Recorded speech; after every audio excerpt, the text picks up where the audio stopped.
Jau antrus metus Švento Ignaco Lojolos kolegija įsitraukė į projektą Nacionalinė karjeros savaitė ir mes turime pagrindinį tikslą supažindinti mokinius, kurie renkasi savo gyvenimo kelią su profesijomis labai konkrečiai ir praktiškai. Tas apsisprendimas turėti palaipsniškai, nuolat, galvojant pačiam besirenkančiajam. Ne? Aš ketinu mokytis ir aš galvoju, ką aš darysiu.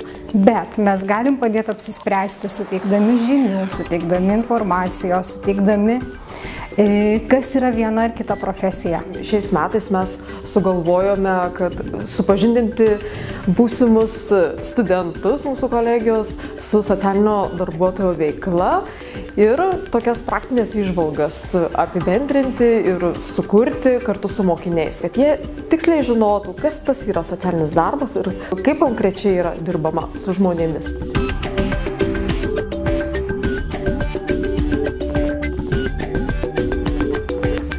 Mokiniai dar yra tiksliai neapsisprendę, kokią profesiją jiem rinktis, kur studijuoti, kokį darbą dirbti, tai išbandymas profesijų yra labai konkretus ir aiškus dalykas. Tai padeda tikslingai apsispręsti profesijai.